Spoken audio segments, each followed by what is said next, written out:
ইন্নাল হামদুলিল্লাহি নাহমাদুহু ওয়া নাস্তাঈনুহু ওয়া নাস্তাগফিরুহ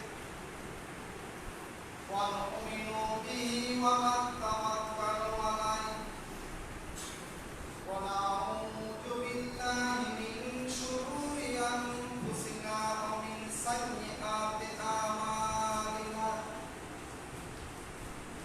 মান ইয়াহদিহিল্লাহু ফালা মুদিল্লা লাহু ওয়া মান يضلل فلا هادي له ونشهد أن لا إله إلا الله وحده لا شريك له وأشهد أن محمدا عبده ورسوله أما بعد فإن خير الحديث كتاب الله وخير الهدي هدي محمد صلى الله عليه وسلم وشر الأمور محدثاتها وكل محدثة بدعة وكل بدعة ضلالة وكل ضلالة في النار أعوذ بالله من الشيطان الرجيم وما أرسلنا من رسول إلا بلسان قومه ليبين لهم ويضل الله من يشاء ويهدي من يشاء وهو العزيز الحكيم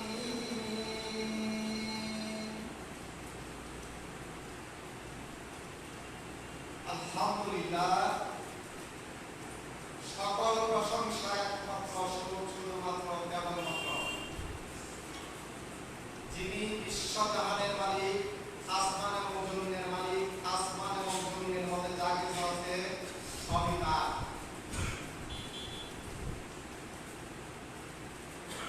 সেই মহান রবের দরবারে উপস্থিত হয়ে আমরা জুমার সালাতে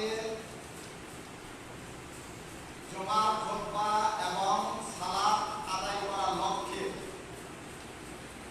আমরা আল্লাহর ঘর মসজিদে সমবেত হয়েছি। মহান রবের শুকরিয়া আদায় করা,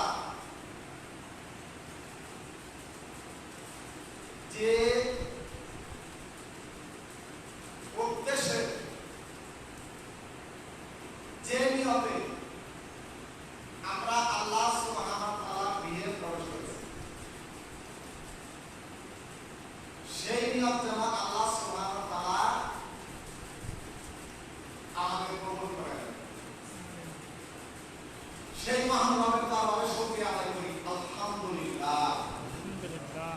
দরুদ ও সালাম বর্ষিত হোক বিশ্ব মানবতার মুক্তির দূত আখির জামানার পয়গম্বর, যে নবীর উপরে আর কোনো নবী নেই, যে নবীর উপরে আর কোনো কিতাব নেই, সেই নবীর প্রতি দরুদ ও সালাম সাল্লাল্লাহু আলাইহি ওয়াসাল্লাম। আল্লাহুম্মা সাল্লি আলাইহি আল্লাহুম্মা বারিক আলাইহি। সম্মানিত হাজির, পৃথিবীতে আল্লাহ সুবহানাহু ওয়া তাআলা মানুষ সৃষ্টি করে এই দুনিয়াতে পাঠাইছেন। আমরা আল্লাহ সুবহানাহু ওয়া তাআলার সৃষ্ট বান্দা ছাড়া কিছুই না। কেন আল্লাহ সুবহানাহু ওয়া তাআলা আমাদেরকে সৃষ্টি করে এই দুনিয়াতে পাঠাইছেন? একটি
ঈমান এবং আকীদা নিয়ে যারা বসে আছেন তাদেরকে আবারও বলছি, মৃত্যু আসার পূর্বে আল্লাহ সুবহানাহু ওয়া তাআলার হুকুম পালন করার চেষ্টা করুন,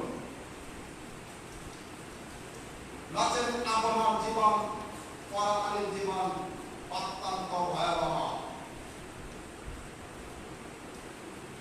আসুন আমরা সকলে আল্লাহ সুবহানাহু ওয়া তাআলার ইবাদতে, শরীকবিহীন ইবাদতে, একক ইবাদতে, একমাত্র ইবাদতে আমরা আল্লাহ সুবহানাহু ওয়া তাআলার কাছে আত্মসমর্পণ করি। প্রিয় হাজিরিন, আজকে আলোচনার বিষয় হলো সালাত। কেন আল্লাহ সুবহানাহু ওয়া তাআলা তার বান্দার উপরে দিনে রাতে ৫ ওয়াক্ত সালাতকে ফরজ করেছেন, এটা সম্বন্ধে আমাদেরকে জানতে হবে।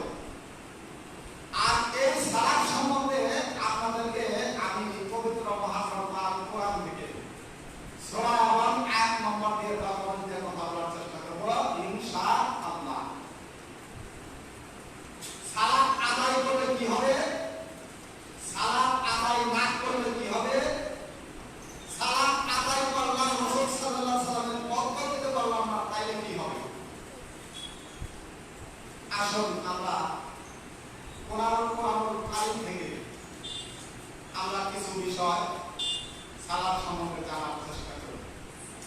সম্মানিত হাজিরিন, সূরা তোহা ২০ নম্বর সূরা আয়াত নম্বর ১৪, মহান আল্লাহ বলতেছেন, ইন্নানি আনা আল্লাহ, নিশ্চয় আমি আল্লাহ, লা ইলাহা ইল্লা আনা,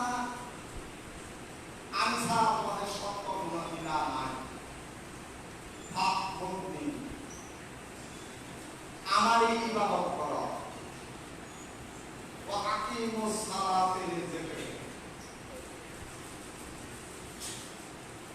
আমি তো তোমাকে দিয়েছি সালাত এই কারণে যে আমাকে স্মরণে রাখার জন্য।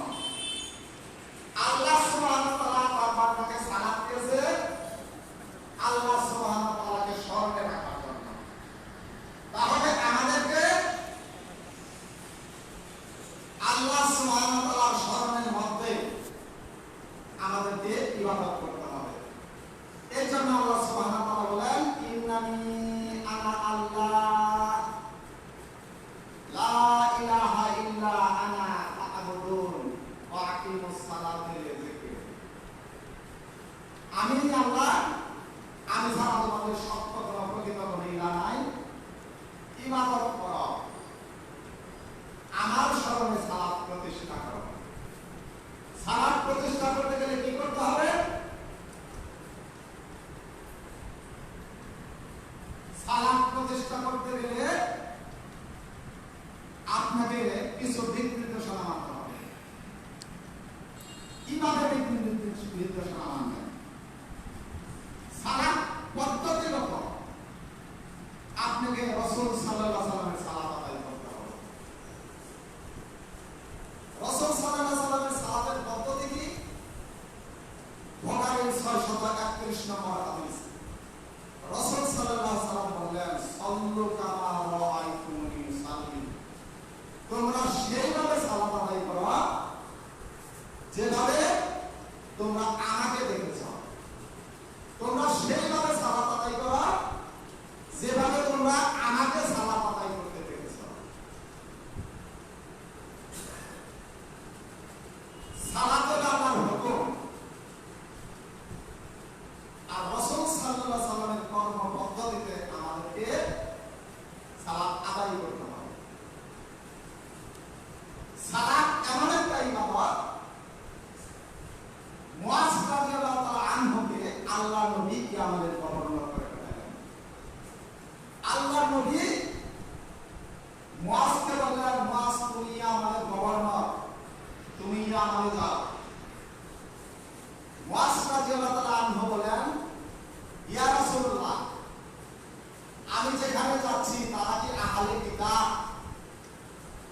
ইহুদি খ্রিস্টান?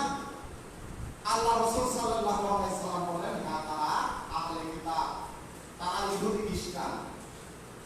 তাদের কাছে যাও, সর্বপ্রথম তাদেরকে দাওয়াত দিবা লা ইলাহা ইল্লাল্লাহ, আমি ছাড়া সত্য কোনো ইলাহ নাই, আল্লাহ ছাড়া সত্য কোনো ইলাহ নাই, এই মর্মে তাদেরকে দাওয়াত দিবা। এবং যদি তারা এক ইলাহ গ্রহণ করে তাদেরকে বলবা মুহাম্মদ আল্লাহর রাসূল, দাওয়াতের কাজ শুরু। এই কথাটা আপনি কোথায় বলেন? সূরা আম্বিয়া 21 নম্বর সূরা, আয়াত নম্বর 25। আল্লাহ সুবহানাহু ওয়া তাআলা বলেন, ওমা আরসালনা মিন ক্বাবলিকা ওমা আরসালনা মিন ক্বাবলিকা মির রাসূলিন ইল্লা নুহি ইলাইহি আন্নাহু লা ইলাহা ইল্লা আনা ফা'বুদুন। আল্লাহ সুবহানাহু ওয়া তাআলা বলতেছেন, আমি তোমার পূর্বে এমন কোন রাসূল পাঠাইনি যাদের কাছে আমি এই কথা নাযিল করিনি যে আমি ছাড়া সত্য কোনো ইলাহ নাই, সুতরাং তোমরা আমার ইবাদত করো। এটি হলো মানবের সর্বপ্রথম দাওয়াত। এরপরে আল্লাহ রাসূল সাল্লাল্লাহু আলাইহি ওয়াসাল্লাম বলেন, তারা যদি আল্লাহ এবং আল্লাহর রাসূলের প্রতি ঈমান আনে তাদেরকে বলবা তারা যেন দিনের রাতে 5 ওয়াক্ত সালাত আদায় করে। দিনের রাতে 5 ওয়াক্ত সালাত কি? কেন? আপনাকে আদায় করতেই হবে।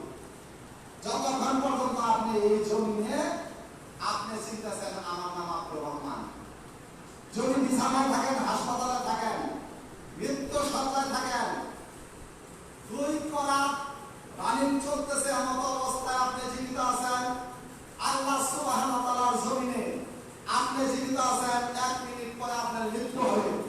আপনি যদি এই মুহূর্তে যদি মনে করেন যে আমি আব্দুর রহমান, আযানের শব্দ আমার কানে আসছে, আপনি সালাতের প্রস্তুতি গ্রহণ করেন। সালাত আদায় হোক বা না হোক, আল্লাহ সুবহানাহু ওয়া তাআলা আপনাকে সময় দেন বা না দেন, আপনাকে প্রস্তুতি গ্রহণ করতে হবে সালাত আদায় করা। নিয়ত করতে হবে যে আল্লাহ সুবহানাহু ওয়া তাআলা আমাকে সালাতের উদ্দেশ্যে আহ্বান করেছে, আপনাকে সালাত আদায় করতেই হবে। যদি আপনার সালাতের পূর্বে মৃত্যু হয়ে যায়, আপনার সেই নিয়ত আপনাকে সালাতের পরিপূর্ণতা সওয়াব ইনশাআল্লাহ আল্লাহ সুবহানাহু ওয়া তাআলা আমাকে দিয়ে দেবেন। সালাম এমন একটা পবিত্র ইবাদত। সালাম হলো শারীরিক এবং মৌখিক ইবাদত। সালাত আদায় করতে টাকা পয়সা লাগে না, শুধু আপনার শরীর দিয়া আর আপনার মৌখিক মুখ দিয়া ইবাদত করবেন।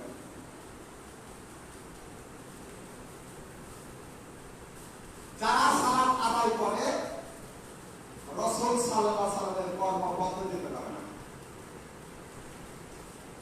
তারা একরকম। যারা সালাত আদায় করে রাসূল সাল্লাল্লাহু আলাইহি ওয়াসাল্লামের কর্ম পদ্ধতিতে করে, তারা আরেক রকম। এখন দেখেন সালাত কেন আদায় করে? আল্লাহ সুবহানাহু ওয়া তাআলা বললেন সূরা আল-বাকারা 152 নম্বর আয়াত, 2 নম্বর সূরা। আল্লাহ সুবহানাহু ওয়া তাআলা বললেন, আযকুরুনি আযকুরকুম ওয়াশকুরুলি ওয়া লা তাকফুরুন। তোমরা আমাকে স্মরণ করো, আমি তোমাদেরকে স্মরণ করি। সালাত শব্দের অর্থ হলো আল্লাহ সুবহানাহু ওয়া তাআলাকে স্মরণে রাখা। এটি এই কারণে শ্রেষ্ঠ ইবাদত।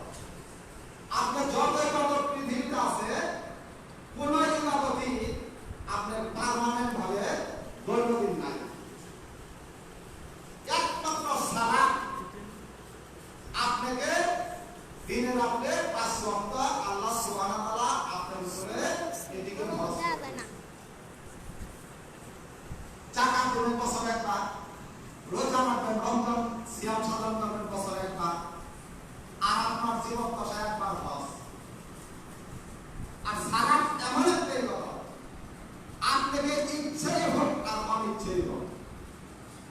আপনাকে আল্লাহ সুবহানাহু ওয়া তাআলার সন্তুষ্টির জন্য, আল্লাহ সুবহানাহু ওয়া তাআলার হুকুম পালন করার জন্য এই 5 ওয়াক্ত সালাত আপনাকে আদায় করতেই হবে।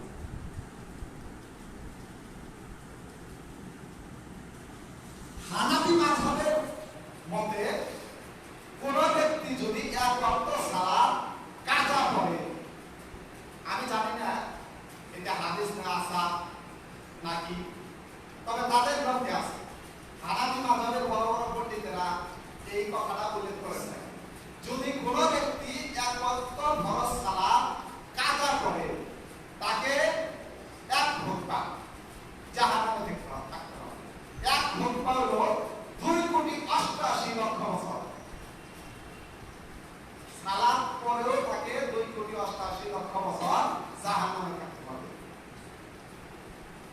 এটা হলো তাদের ফতোয়া, আমি জানি না। আর কোরআনে আল্লাহ সুবহানাহু ওয়া তাআলা বললেন, তোমরা ফিরে আসো তোমাদের রবের দিকে, তোমাদের কিন্তু আশা করবে। আমি আল্লাহ সুবহানাহু ওয়া তাআলা তোমাদের সমস্ত পূর্বের গুনাহ ক্ষমা করে আমলে পরিণত করে দেব। কোনটা সহজ? 2,88,00,000 বছর যদি একটা মানুষ জাহান্নামে থাকে, তার কখনো সম্ভব? সে যদি 1 ওয়াক্ত সালাত কাজা করে, বাধ্য দেয় কাজা হয়েছে, কাজা অর্থাৎ হলো সঠিক সময়ে পরিবর্তে হয়েছে, সঠিক সময় সে আদায় করেনি, যদি এই অবস্থায় হয় তাহলে উপায় কি? সুতরাং আমরা ওদিকে যাব না। আমরা আল্লাহ সুবহানাহু ওয়া তাআলার হুকুম পালন করার চেষ্টা করব ইনশাআল্লাহ। এরপর দেখেন, আল্লাহ বলেন তোমরা আমাকে স্মরণ করো, আমি তোমাদেরকে স্মরণ করব। তাহলে তারা হলো কি? বিনিময়। এটা হলো বিনিময়। আমি আল্লাহ সুবহানাহু ওয়া তাআলা গোলামি করব, আল্লাহ সুবহানাহু ওয়া তাআলা গোলামের মজুরি দিবেন। আমরা হলাম আল্লাহ সুবহানাহু ওয়া তাআলার গোলাম, চাকর, যেটাকে আব্দুল বলা হয়, আল্লাহর বান্দা। ধরেন আপনার একটি ভয়াবহ রোগ হয়েছে, আপনি ওষুধ খাবেন, রোগ ভালো হয়ে যাবে ইনশাআল্লাহ। তার পদ্ধতি কি? রোগ হলে ওষুধ খেতে হবে। আর ইবাদত, আপনি যদি 1 ওয়াক্ত সালাত না করেন, আপনি যদি হিস্টাসিন খান, প্যারাসিটামল খান, যত বড় ভয়ানক ওষুধ আপনি নেগেটিভ খান না কেন, আপনি সেই সালাত পূর্ণ হবে না। এই শর্তে পূর্ণ হবে, আল্লাহ সুবহানাহু ওয়া তাআলার কাছে আপনাকে ইস্তিগফার করে আপনাকে পুনরায় আল্লাহ সুবহানাহু ওয়া তাআলার দিকে ফিরে আসতে হবে। এখানে কোনো ওষুধের কাজ হবে না। এর জন্য আল্লাহ সুবহানাহু ওয়া তাআলা এই কথাই বললেন, তোমরা আমাকে স্মরণ করো, আমি তোমাদেরকে স্মরণ করব। কেমনে স্মরণ করবেন? আল্লাহ সুবহানাহু ওয়া তাআলা বলতেছেন 2 নম্বর সূরা, সূরা আল-বাকারা আয়াত নম্বর 153। আল্লাহ সুবহানাহু ওয়া তাআলা বললেন, ইয়া আইয়ুহাল্লাযীনা আমানু ইসতাঈনু বিস-সাবরি ওয়াস-সালাহ ইন্নাল্লাহা মা'আস-সাবিরিন। হে ইমানদারগণ, তোমরা আল্লাহর কাছে সাহায্য প্রার্থনা করো ধৈর্য ও সালাতের মাধ্যমে, আমি তোমাদের সাথে আছি। কথাটাকে কি মনে করেন? এই কথাটাকে কি মনে করেন? আল্লাহ সুবহানাহু ওয়া তাআলা বলেন, হে ইমানদারগণ, তোমরা আল্লাহর কাছে সাহায্য প্রার্থনা করো ধৈর্য ও সালাতের মাধ্যমে, আমি তোমাদের সাথে আছি। আপনি যখন আল্লাহ সুবহানাহু ওয়া তাআলার কাছে সাহায্য প্রার্থনা করবেন, তখন আপনি একটি আয়াতই আপনার জন্য যথেষ্ট। আপনি সূরা আল-বাকারা 2 নম্বর সূরা 201 নম্বর আয়াত, সালাতের নামাজের সালাতের সালাম ফিরানোর পূর্বে আপনি এই আয়াতটি পড়েন, রব্বানা আতিনা ফিদ দুনিয়া হাসানাতাও ওয়া ফিল আখিরাতি হাসানাতাও ওয়া কিনা আযাবান নার। হে আমার প্রতিপালক, আপনি আমাকে দুনিয়ার কল্যাণ দান করুন, পরকালের কল্যাণ দান করুন এবং সমস্ত আযাব বালা মুসিবত থেকে আমাকে হেফাজত করুন। এর চেয়ে বড় দোয়া কি হতে পারে? এরপর আপনি প্রত্যেক দিন 5 ওয়াক্ত সালাতের মধ্যে 17 বার আপনি বাধ্যতামূলক আপনি সূরা ফাতিহা পড়তেছেন। কোথায়?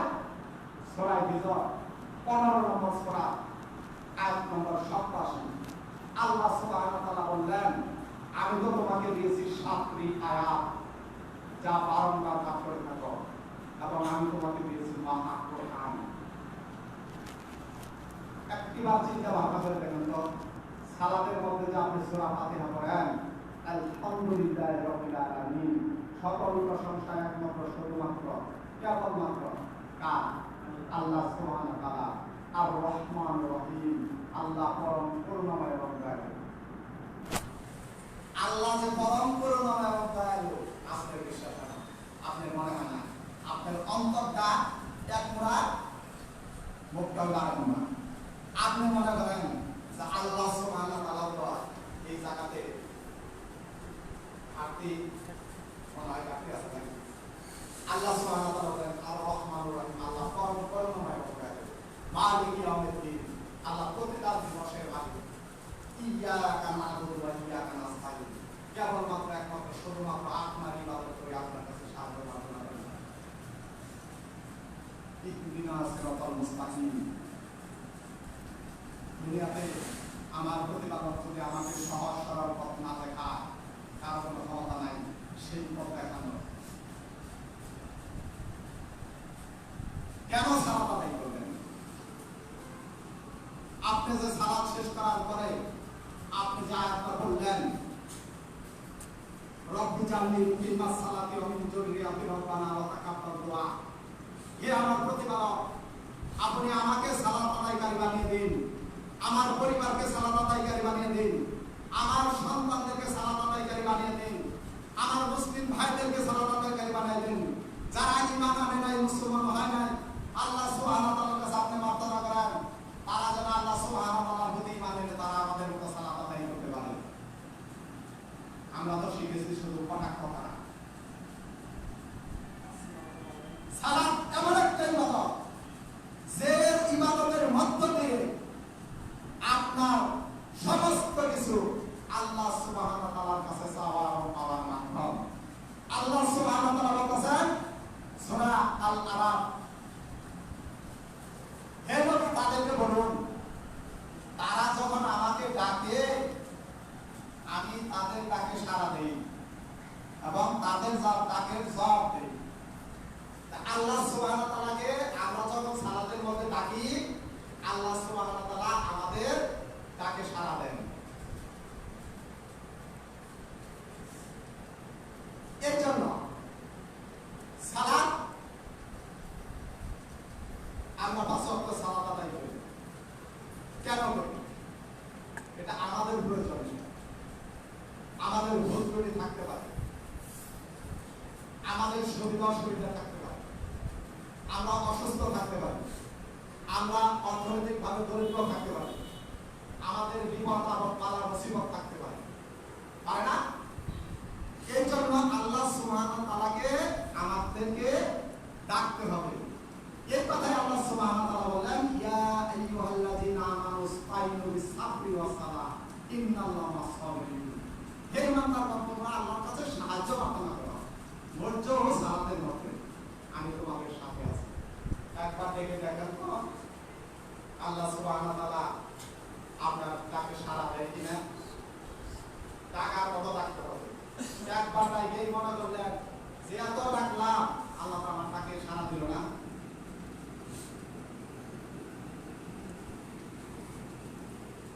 এখন আল্লাহ সুবহানাহু ওয়া তাআলা আমাদেরকে কিছু পরীক্ষা করে। আমরা পরীক্ষা ছাড়া কখনো পাস করতে পেরেছি? সার্টিফিকেট কি বাড়ি দিয়ে দিয়েছে না পরীক্ষা দিতে হয়েছে? প্রত্যেকটা কর্ম করতে গেলে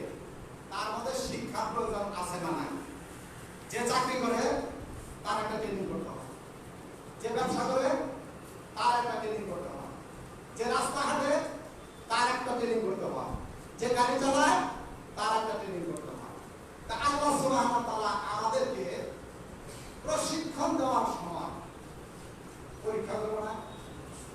আপনি এখন একটা নতুন গাড়ি দিয়ে আমার মধ্যে ঢাকা পাঠাই দেবেন, একটা জায়গায় আপনি অ্যাক্সিডেন্ট করতে পারবেন না।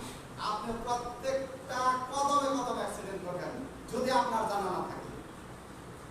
এর জন্য আল্লাহ সুবহানাহু ওয়া তাআলা বললেন সূরা আল-বাকারা 2 নম্বর সূরার 155 নম্বর আয়াত, এই আয়াতের ভিতরে মহান আল্লাহ বললেন ওয়ালা নাবলুওয়ান্নাকুম বিশাইইন মিনাল খাউফি ওয়া যুই ওয়া নাকসিম মিনাল আমালি ওয়াল আনফুসি ওয়াস সামারাত ওয়া বাশশিরিস সাবিরিন। তাদেরকে সুসংবাদ দাও যারা ধৈর্যশীলদের অন্তর্ভুক্ত, তাদেরকে সুসংবাদ দাও যারা ধৈর্যশীলদের অন্তর্ভুক্ত।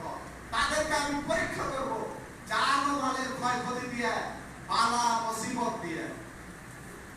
এটা কেউ মানতে চায় না, এটা কেউ মানতে চায় না। বালা মুসিবত দিয়ে যে আল্লাহ সুবহানাহু ওয়া তাআলা তার বান্দারে পরীক্ষা করব, এটা মানতে চায় না। জান ও মালের ক্ষয়ক্ষতি দিয়ে আল্লাহ সুবহানাহু ওয়া তাআলা পরীক্ষা করবে। যদি আপনি সফল হতে পারেন, ধৈর্য ধারণ করতে পারেন, তাহলে আল্লাহ সুবহানাহু ওয়া তাআলার পরীক্ষা উত্তীর্ণ আপনি মুমিন। আর মুমিন তখন বলতেছে পরের আয়াত 156 নম্বর আয়াত, আল্লাযীনা ইযা আসাবাতুহুম মুসিবাতুন, বিপদে আপদে বালা মুসিবতে যারা ধৈর্য ধারণ করে,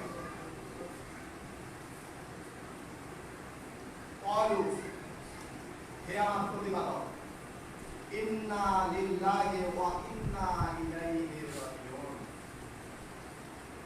আল্লাহ সুবহানাহু ওয়া তাআলা তার বান্দারে পরীক্ষা করার জন্য বান্দা জবাব দিতেছে, আল্লাযীনা ইযা আসাবাতুহুম মুসিবাতুন, বিপদে আপদে বালা মুসিবতে যারা ধৈর্য ধারণ করে তারা বলে ক্বালু, হে আমার প্রতিপালক, ইন্না লিল্লাহি ওয়া ইন্না ইলাইহি রাজিউন। আমরা আপনার জন্যই আপনার দিকে প্রত্যাবর্তিত হব। আমরা যেখান থেকে আইছি আমাদেরকে সেখানে আবার ফিরে যেতে হবে, সেইখানে আবার পাস হইতে আইছি এক পার থেকে। নেগেটিভ নাই, পজিটিভ নাই, দোষ নাই, গুণ নাই। যেখান থেকে আইছি এক জায়গা থেকে যেতে হবে 2 জায়গা। মারাত্মক কথা। এর জন্য যারা মুমিন তারা বলতেছে আল্লাযীনা ইযা আসাবাতুহুম মুসিবাতুন, বিপদে আপদে বালা মুসিবতে যারা ধৈর্য ধারণ করে তারা বলে আমরা আল্লাহর জন্যই আল্লাহর দিকে প্রত্যাবর্তিত হব। আমরা মাইক শুনি না, ধন্যবাদ শুনি, আমার মারা গেছে শুনি না, শোনার পরে মনে করেন যে আমরা এই আয়াতটা পড়ি, আয়াতের শেষ অংশ ইন্না লিল্লাহি ওয়া ইন্না ইলাইহি রাজিউন। আমাদের দেশে অধিকাংশ মাইক মারে ইন্না লিল্লাহি ওয়া ইন্না ইলাইহি রাজিউন, মানে আল্লাহ নাই, আল্লাহ দরকার নাই। এই আয়াতটা সঠিকভাবে পড়তে পারে না, মাইকিং যখন করে দেয় তখন মনে করেন যে লিল্লাহ বলে দেয়, ইন্না লিল্লাহি ওয়া ইন্না ইলাইহি রাজিউন। আপনি কাজ করে শুনলেন, কোথাও তাকে সংশোধন করে দিবেন, বলবেন যে এখানে লিল্লাহ না, লিল্লাহ, ইন্না লিল্লাহি ওয়া ইন্না ইলাইহি রাজিউন। আমরা আল্লাহর জন্য আল্লাহর দিকে প্রত্যাবর্তিত হব। এই পৃথিবীতে যত মানুষ এই জমিনে আসছে, কোন মানুষই আল্লাহ সুবহানাহু ওয়া তাআলার কাছে যাবে না এমন ইতিহাস নাই। আল্লাহ সুবহানাহু ওয়া তাআলার কাছে সকলকেই যেতে হবে। আল্লাহ সুবহানাহু ওয়া তাআলা বলতেছেন সূরাতুল গাশিয়া 88 নম্বর সূরা আয়াত নম্বর 25 এবং 26, ইন্না ইলাইনা ইয়াবাহুম সুম্মা ইন্না আলাইনা হিসাবাহুম। তোমাদেরকে আমার নিকটেই ফিরে আসতে হবে, আমার কাছে সকল হিসাব দিতে হবে। এখন আপনি যে সালাত আদায় করবেন, এটা যেমন আপনার প্রয়োজন, পদ্ধতিগত রাসূল সাল্লাল্লাহু আলাইহি ওয়াসাল্লামের পদ্ধতিতে আপনাকে সালাত আদায় করতে হবে। রাসূল সাল্লাল্লাহু আলাইহি ওয়াসাল্লাম বললেন সাল্লু কামা রাআইতুমুনি উসাল্লি, তোমরা সেইভাবে সালাত আদায় করো যেভাবে আমাকে দেখেছো। এখন সালাত যে আপনি আদায় করলেন, সালাতের কাজটা কি? ওবাদা ইবনে ইবনে সাবিত রাদিয়াল্লাহু তাআলা আনহু থেকে হাদিসটি বর্ণনা করা। হাদিসটি বুখারী, মুসলিম, ইমাম মালিক তিনজন প্রখ্যাত ইসলামী চিন্তাবিদ এই হাদিসটি রিপোর্ট করেছেন। উবাদা ইবনে সাবিত রাদিয়াল্লাহু তাআলা আনহু বলতেছেন, আমি আল্লাহর নবীর মুখ থেকে শুনেছি আল্লাহ তার বান্দার উপরে দিনে রাতে ৫ ওয়াক্ত সালাতকে ফরজ করেছে। যে ব্যক্তি কোন প্রকার হক নষ্ট না করে যথাযথভাবে আদায় করবে, আল্লাহ ওই বান্দাকে জান্নাতের ওয়াদা দিয়েছেন।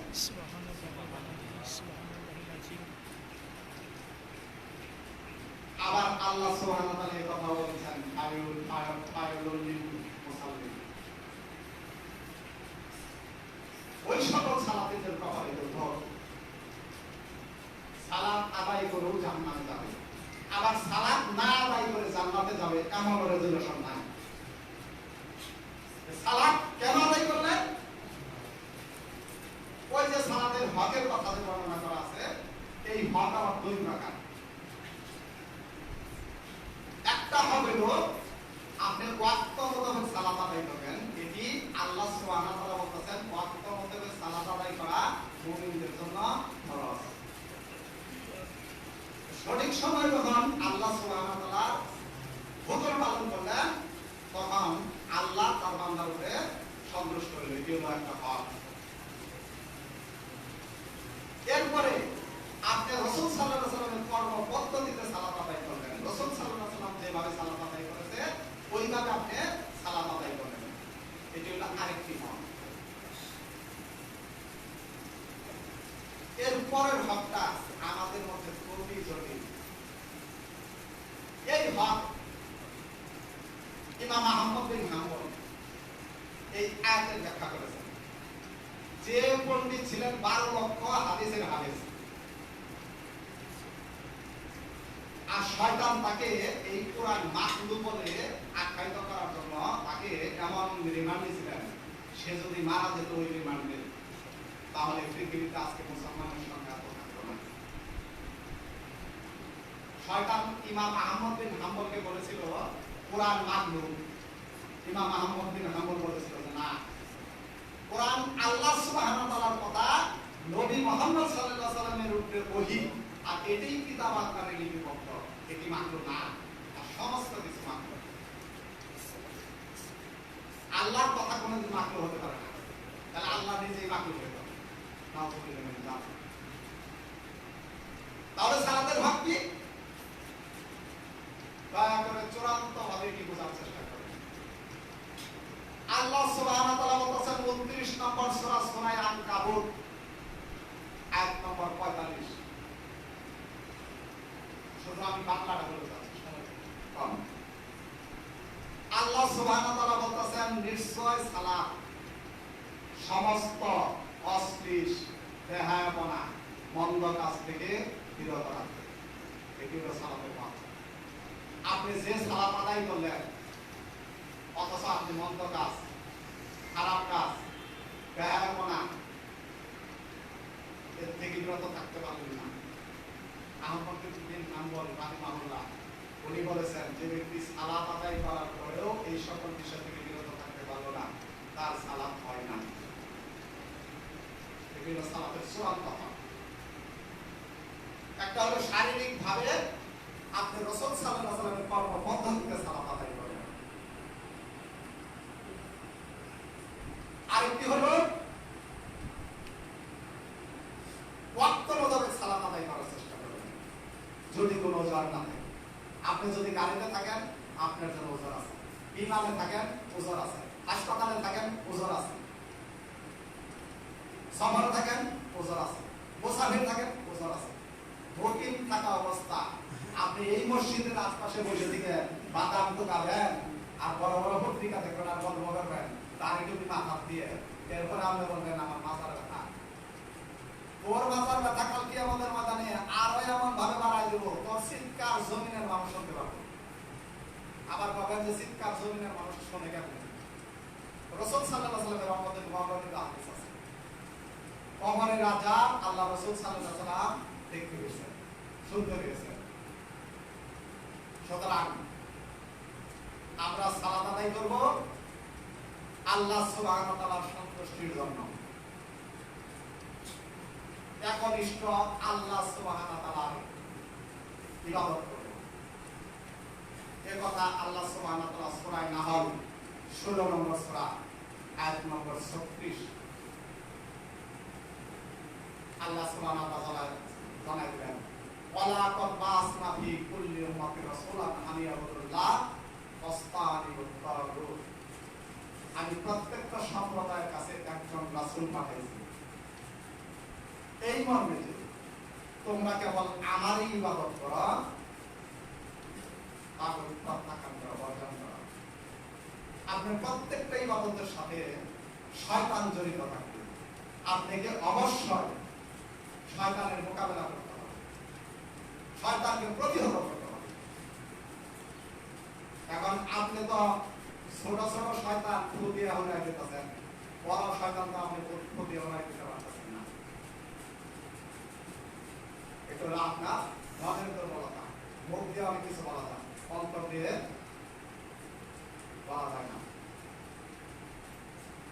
সুতরাং আপনার ইবাদত যেন আল্লাহ সুবহানাহু ওয়া তাআলার সন্তুষ্টির জন্য হয়। সেদিন এক আলেম ইউটিউবে বক্তৃতা করতেছে, তুমি যত প্রকার গুনাহ করো তুমি সালাতে উপস্থিত হও। সালাত তোমাকে আদায় করতেই হবে, যত বড় গুনাহ তুমি করো তোমাকে সালাত আদায় করতেই হবে। আমি বললাম যে এত বড় বোতাইরা মৌলভী, তাওরাই হাদিস ডক্টরেট ডিগ্রি নিয়ে আসছে 2-3টা দেশ থেকে, উনি কি সূরা নেসা 4 নম্বর সূরা 45 নম্বর আয়াত পড়েন? তোমরা নেশাগ্রস্ত অবস্থায় সালাতের ধারের কাছে যেও না। সালাতে তো অংশগ্রহণ করার হলো পরের কথা, ধারের কাছেও যেতে না, কারণ সে অপবিত্র। একটা দিন যদি কোনো ব্যক্তি নেশা করে, সেটা 40 দিন যদি মনে করেন যে তার ইবাদত কবুল না হয়, তাহলে একদিন নেশা করার কারণে সে 40 দিনের আসামি। 40 দিন পরে তাকে পুনরায় মনে করেন যে আবার ইবাদত কইরা আল্লাহ সুবহানাহু ওয়া তাআলার কাছে পৌঁছাতে হবে, যদি সে ধারাবাহিক চলে। আর আমি সালাত অংশগ্রহণ করার পূর্বে একটি বিড়ি খেয়েছি, এই বিড়িটা ফালাই দিয়ে এরা আল্লাহ সুবহানাহু ওয়া তাআলার কাছে ইস্তেগফার করছি, এই বিড়ি যেন আমাকে আর কোনোদিন না খেতে পারে। তাহলে আল্লাহর দরবারে তার পূর্বের গুনাহ নেকে পরিণত হবে।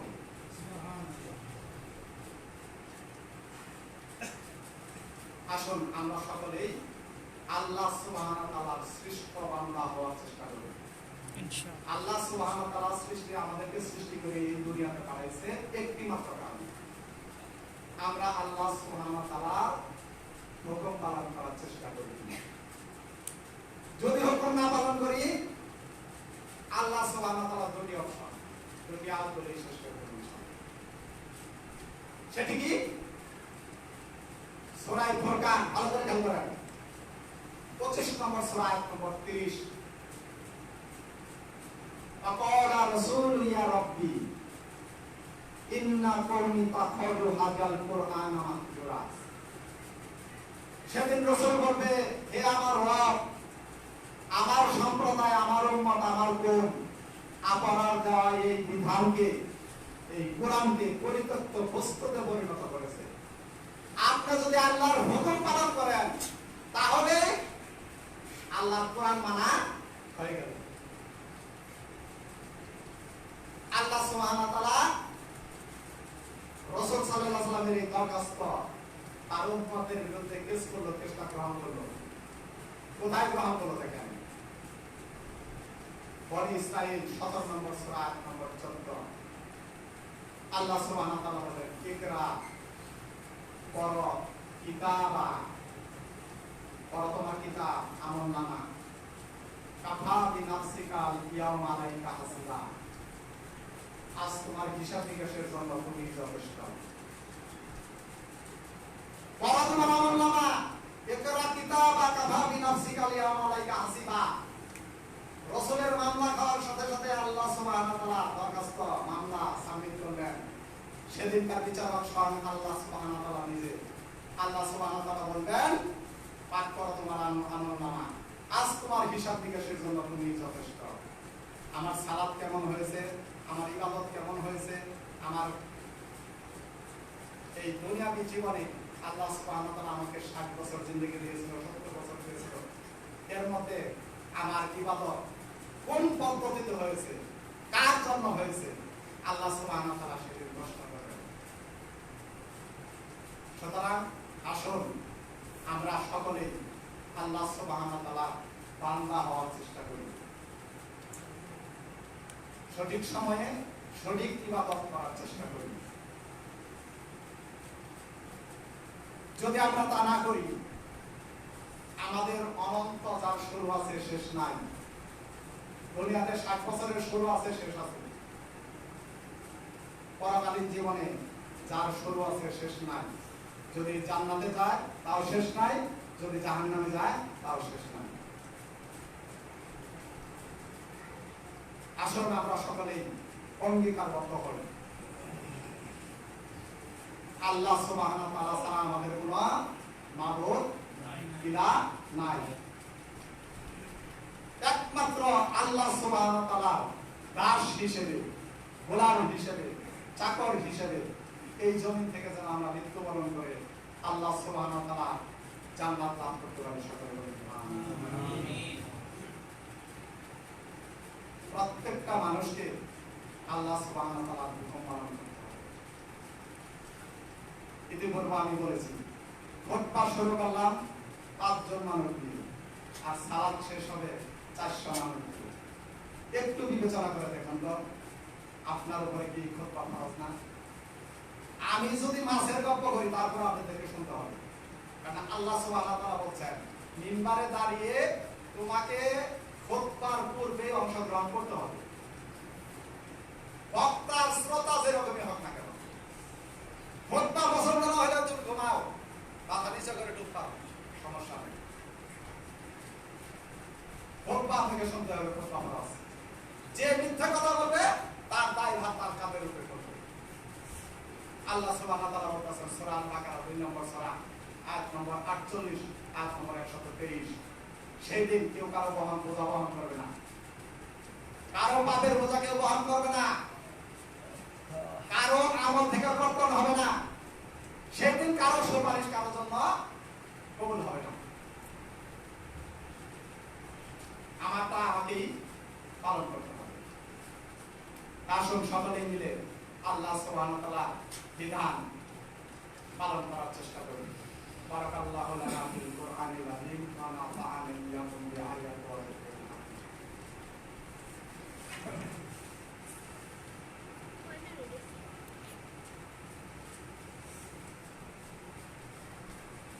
আউযু বিল্লাহি সামিউল আলিম মিনাশ শাইতানির রাজিম বিহামদিহি ওয়া নাফসিহি ওয়া নাফসিহি বিসমিল্লাহির রাহমানির রাহিম। আলহামদুলিল্লাহি রাব্বিল আলামিন আর রহমানির রহিম মালিকি ইয়াউমিদ্দিন ইয়্যাকা না'বুদু ওয়া ইয়্যাকা নাস্তাঈন ইহদিনাস সিরাতাল মুস্তাকিম সিরাতাল লাযীনা আন'আমতা আলাইহিম গায়রিল মাগদুবি আলাইহিম ওয়ালাদ-দাল্লিন আমিন। আল্লাহুম্মা সাল্লি আলা মুহাম্মাদিন ওয়া আলা আলি মুহাম্মাদ কামা সাল্লাইতা আলা ইব্রাহিম